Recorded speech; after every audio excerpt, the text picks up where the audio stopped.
السلام علیکم dear student, یہ ویڈیو گریڈ 4 کے طلباء کے لیے ہے۔ اسلام کی دعوت بیٹا آپ کا یہ ہفتہ 11 اور 12 میں آئے گا۔ دعوت اسلام 40 سال کی عمر میں رسول پاک صلی اللہ علیہ وسلم کو اللہ تعالیٰ نے نبوت کا اعلان کرنے کا حکم فرمایا، اور یہ کہ آپ صلی اللہ علیہ وسلم کے بعد کوئی نبی اور رسول نہیں آئے گا۔ آپ صلی اللہ علیہ وسلم پر قرآن پاک اتارا۔ پہلی وحی نازل ہونے کے بعد خواتین میں سب سے پہلے آپ صلی اللہ علیہ وسلم کی بیوی حضرت خدیجہ رضی اللہ تعالیٰ عنہا ایمان لائیں۔ پہلی وحی کے کچھ دنوں کے بعد دوسری وحی میں سورۃ المدثر کی ابتدائی آیات نازل ہوئیں۔ یا ایھا المدثر قم فانذر وربک فکبر وثیابک فطہر والرجز فہجر ولا تمنن تستکثر ولربک فاصبر۔ ترجمہ: اے محمد صلی اللہ علیہ وسلم، جو کپڑا لپیٹے ہوئے ہو، اٹھو اور ہدایت کرو اور اپنے پروردگار کی بڑائی کرو، اور اپنے کپڑوں کو پاک رکھو اور ناپاکی سے دور رہو، اور اس نیت سے احسان نہ کرو کہ اس سے زیادہ کے طالب ہو، اور اپنے پروردگار کے لیے صبر کرو۔ مکہ میں اسلام کی دعوت۔ اس کے بعد آپ صلی اللہ علیہ وسلم نے مکہ کے لوگوں کو اسلام کی دعوت دینی شروع کر دی۔ آپ صلی اللہ علیہ وسلم نے لوگوں سے کہا کہ صرف ایک اللہ کی عبادت کرو، بتوں کو نہ پوجو، یہ اچھی طرح جان لو کہ اللہ تعالیٰ کا کوئی شریک نہیں، وہ اکیلا ہے، غریبوں کے ساتھ اچھی طرح پیش آؤ اور یتیموں پر رحم کرو۔ مکہ میں دعوت کا ابتدائی دور تقریباً 3 سال کا تھا، جس میں آپ صلی اللہ علیہ وسلم چھپ کر اسلام کی تبلیغ کرتے رہے۔ رسول پاک صلی اللہ علیہ وسلم نے جب لوگوں کو بتوں کی پوجا سے روکا تو وہ آپ صلی اللہ علیہ وسلم کے جانی دشمن بن گئے۔ انہوں نے اسلام کی بہت مخالفت کی، لیکن اس کے باوجود مسلمانوں کی تعداد میں اضافہ ہوتا گیا۔ شروع میں آپ صلی اللہ علیہ وسلم اکیلے لوگوں کو اسلام کی دعوت دے رہے تھے، اور مکہ والوں کی جانب سے تکلیفیں دینے کے باوجود آپ صلی اللہ علیہ وسلم ہمت اور صبر کے ساتھ لوگوں کو اچھی باتیں بتاتے رہے اور بری باتوں سے روکتے رہے۔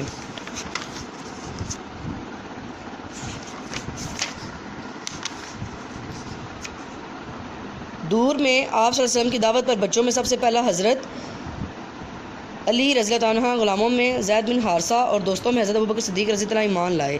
ان کے بعد حضرت عثمان رضی اللہ تعالیٰ عنہ، حضرت زبیر رضی اللہ تعالیٰ عنہ، حضرت عبد الرحمن بن عوف، حضرت سعد بن ابی وقاص اور حضرت طلحہ رضی اللہ تعالیٰ عنہ بھی دائرہ اسلام میں داخل ہو گئے، لیکن حضرت عمر رضی اللہ عنہ کے اسلام لانے تک مسلمان کھلے عام یا مسجد حرام میں نماز ادا نہیں کر سکتے تھے، بلکہ جب نماز کا وقت آتا تو آپ صلی اللہ علیہ وسلم اپنے ساتھیوں کے ساتھ کسی گھاٹی میں جا کر نماز ادا کرتے تھے۔ خاندان والوں کو اسلام کی دعوت۔ مکے میں اسلام کی دعوت کا کام حضرت ارقم رضی اللہ تعالیٰ عنہ نے کے گھر میں چھپ کر جاری تھا کہ اللہ تعالیٰ نے آپ صلی اللہ علیہ وسلم پر وحی نازل کر کے کھلے عام اسلام کی دعوت دینے کا حکم دیا۔ وَأَنذِرْ عَشِيرَتَكَ الْأَقْرَبِينَ۔ ترجمہ: اور اپنے قریب کے رشتہ داروں کو ڈر سنا دو۔ اللہ تعالیٰ کی طرف سے یہ حکم آنے کے بعد آپ صلی اللہ علیہ وسلم نے پہلے قریش کو اسلام کی دعوت دی، اور صبح سویرے کو صفا پر کھڑے ہو کر قریش کے ہر قبیلے کا نام لے کر پکارا۔ عرب میں رواج تھا کہ اگر صبح سویرے کسی قبیلے کے اچانک حملے کا خطرہ ہوتا اور جس شخص کو بھی حملے کا پتہ چل جاتا، وہ اسی طرح پہاڑی پر چڑھ کر لوگوں کو پکارتا تھا، اور لوگ اس کی آواز سنتے ہی ہر طرف سے دوڑے چلے آتے تھے۔ چنانچہ آپ صلی اللہ علیہ وسلم کی آواز پر سب لوگ اپنے گھروں سے نکل آئے۔ آپ صلی اللہ علیہ وسلم نے ان سے فرمایا، لوگوں، اگر میں تم سے کہوں کہ اس پہاڑ کے پیچھے سے ایک بہت بڑا لشکر تم پر حملہ کرنا چاہتا ہے تو کیا تم میری بات کو سچ مانو گے؟ سب نے جواب دیا، بے شک، کیونکہ آپ صلی اللہ علیہ وسلم صادق اور امین ہیں، ہم آپ صلی اللہ علیہ وسلم کی بات پر ضرور یقین کریں گے۔ پھر آپ صلی اللہ علیہ وسلم نے فرمایا، میں تمہیں ایک اللہ کی بندگی کی طرف بلاتا ہوں اور اللہ تعالیٰ کا سخت عذاب آنے سے پہلے تمہیں خبردار کرتا ہوں۔ میں اللہ تعالیٰ کے حکم کے بغیر تمہارے کسی کام نہیں آ سکتا۔ قیامت کے دن صرف متقی لوگ ہی میرے رشتہ دار ہوں گے، البتہ دنیا میں میرا اور تمہارا خون کا رشتہ ہے، لہٰذا میں تمہارے ساتھ اچھا سلوک کروں گا۔ آپ صلی اللہ علیہ وسلم کا یہ پیغام حق سن کر قریش کے لوگ بہت ناراض ہوئے، بلکہ آپ صلی اللہ علیہ وسلم کے چچا ابو لہب نے تو غصے میں یہ بھی کہہ دیا کہ تو ہلاک ہو جائے، کیا تو نے اسی لیے ہمیں صبح سویرے یہاں بلایا تھا؟ دعوت اسلام کا دوسرا مرحلہ۔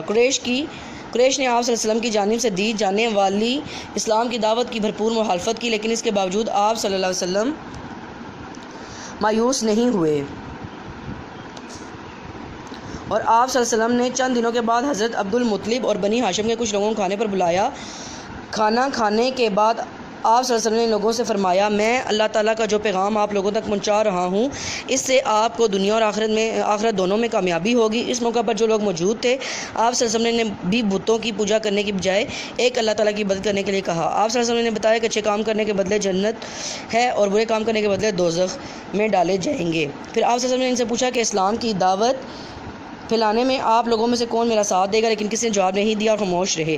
ان لوگوں میں 10 سالہ حضرت علی رضی اللہ عنہ بھی موجود تھے۔ انہوں نے بہت عزم کے ساتھ کہا، میں اگرچہ بچہ ہوں اور میں آنکھوں کی بیماری میں بھی مبتلا ہوں، لیکن میں آپ صلی اللہ علیہ وسلم کا ساتھ ضرور دوں گا۔ حضرت علی رضی اللہ عنہ کا یہ حوصلہ افزا اور ایمان افروز جواب سن کر وہاں موجود لوگوں نے اپنا آپ صلی اللہ علیہ وسلم کا مذاق اڑایا، لیکن حضرت علی رضی اللہ عنہ اور آپ صلی اللہ علیہ وسلم کی نبوت پر سچے دل کے ساتھ ایمان لا چکے تھے، اس لیے حقانیت کا برملا اظہار کیا۔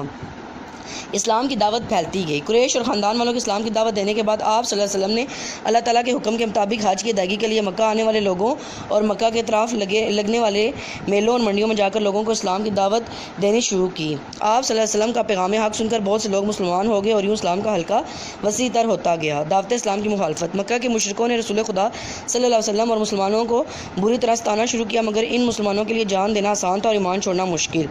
کفار مکہ ابھی تک خانہ کعبہ میں بتوں کی پوجا کرتے تھے۔ ایک دن آپ صلی اللہ علیہ وسلم نے حرم کعبہ میں جا کر اللہ تعالیٰ کی وحدانیت کا اعلان کیا۔ وہاں موجود مشرکین نے اسے حرم کعبہ کی بہت بڑی توہین سمجھا اور مشرکین ہر طرف سے آپ صلی اللہ علیہ وسلم پر ٹوٹ پڑے۔ حضرت حارثہ رضی اللہ عنہ وہاں موجود تھے۔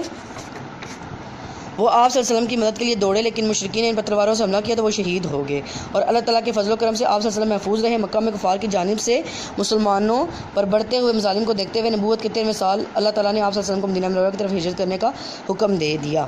بیٹا آگے آپ کے ایکسرسائز کے کوشچن ہیں، یہ سارے آپ کو PDF میں گیون ہیں۔ کوشچن نمبر 5 ہے، خالی جگہوں کو منتخب لائیں۔ سب سے پہلے آپ صلی اللہ علیہ وسلم کی بیوی حضرت خدیجہ رضی اللہ عنہا پر ایمان لائی۔ رسول پاک صلی اللہ علیہ وسلم نے لوگوں کو ڈیش کی پوجا سے روکا تو بتوں کی پوجا سے روکا۔ مسلمانوں کو طرح طرح کی مصیبتوں کا سامنا کرنا پڑا۔ آپ صلی اللہ علیہ وسلم کا پیغام حق سن کر بہت سے لوگ مسلمان ہو گئے۔ نبوت کے 13ویں سال آپ صلی اللہ علیہ وسلم کو مدینہ ہجرت کا حکم دیا گیا۔ جملے مکمل کریں بیٹا، یہ بھی آپ نے چیپٹر کی مکمل ریڈنگ کے بعد آپ نے جملے مکمل کرنے ہیں۔ Thank you.